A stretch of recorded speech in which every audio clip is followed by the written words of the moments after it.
Hello.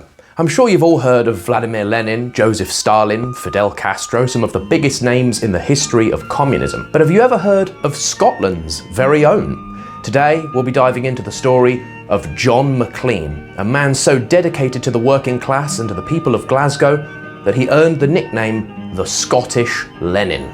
The life of John Maclean was a whirlwind of fiery speeches, tireless teaching of the works of Karl Marx, defiance against the First World War, and battles against the state itself. And yet, with the odds against him more than once throughout his life, John Maclean became a symbol of revolution and resistance for the Scottish working class. I also thought I'd make this video because today, the 30th of November, marks the 101st anniversary of his death.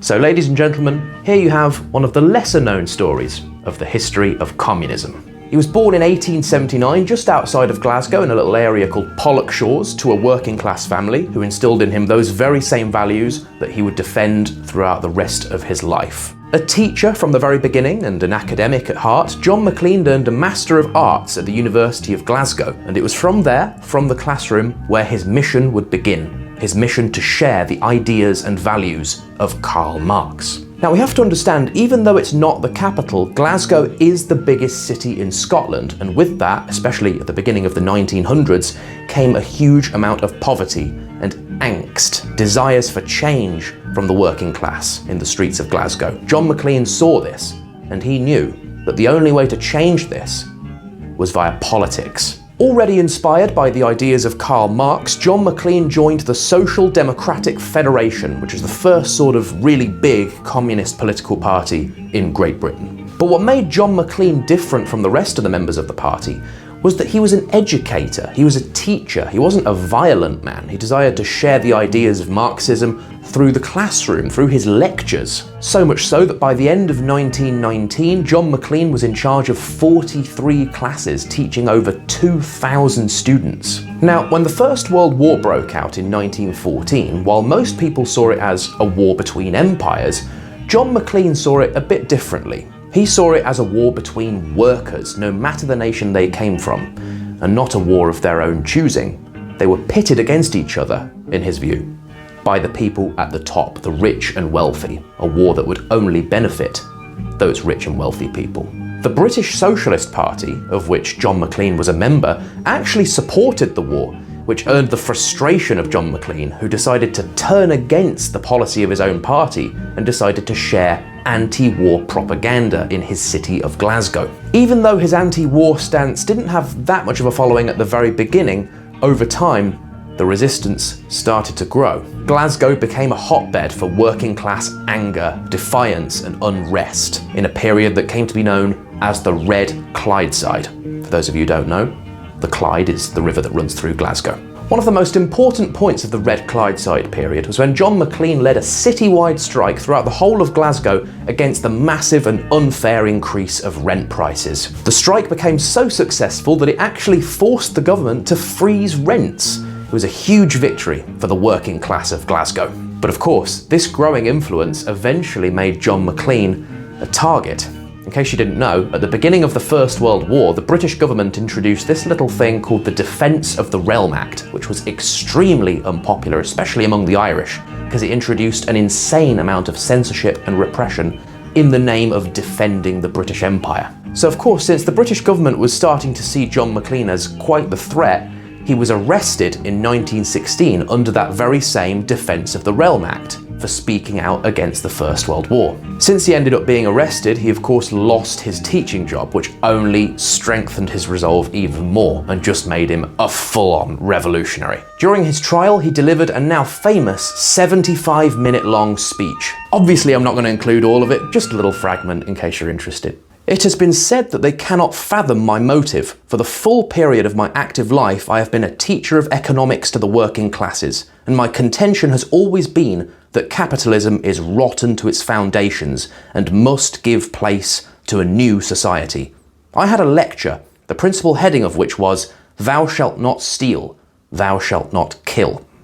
And I pointed out that as a consequence of the robbery that goes on in all civilized countries today, our respective countries have had to keep armies, and that inevitably our armies must clash together.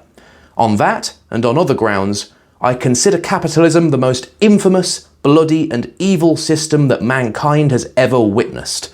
My language is regarded as extravagant language, but the events of the past 4 years have proven my contention. I have taken up unconstitutional action at this time because of the abnormal circumstances and because precedent has been given by the British government.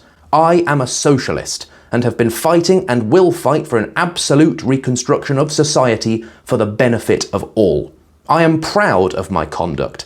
I have squared my conduct with my intellect, and if everyone had done so, this war would not have taken place. I act square and clean for my principles.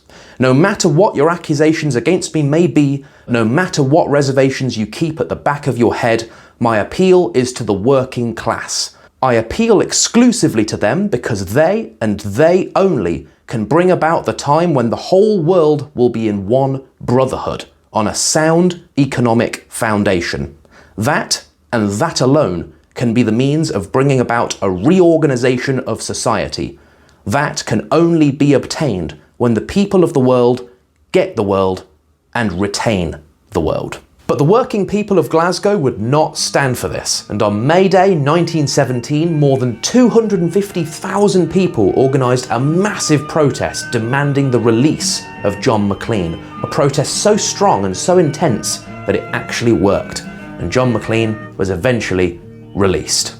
After the end of World War I, John Maclean's ambitions for a full-scale revolution only intensified, and the Bolsheviks, who now ruled Russia under the leadership of Vladimir Lenin, actually appointed John Maclean their honorary representative in Scotland. You see, the vision that John Maclean had was one of a Scottish workers' republic, kind of like a Soviet republic, but in his home country of Scotland, which would be independent from British imperialism and ran as a workers' state. And to achieve this, he actually tried to create a Scottish Communist Party, although eventually it didn't work out in the end. But his ideas were more than clear. For Scotland to be independent from the British Empire, it also had to be independent from capitalism. However, John Maclean would never see his dream fulfilled. After years of imprisonment and of being force-fed during his hunger strikes, his health had taken a turn for the worst. In 1923, at the age of just 44, he died of pneumonia. His funeral was attended by thousands. It was the biggest funeral procession in the history of Glasgow. Even Vladimir Lenin himself, the founder of the Soviet Union, praised John Maclean as a hero of the world revolution. The Soviets even named a street in Leningrad after him, the Maclean Prospect. And if you're a British socialist, you've probably heard of a song called the John Maclean March, which commemorates the funeral and the memory that the people of Glasgow still have of that moment. So there you go, the fascinating story of one of the lesser known characters in recent British history, who ought to be remembered a little bit more, especially if you're studying the history of communism. Because revolution is not always brought about by violence, it can also be brought about, as John Maclean himself demonstrated, through education. Thank you so much for watching, guys. I hope you enjoyed, and take care.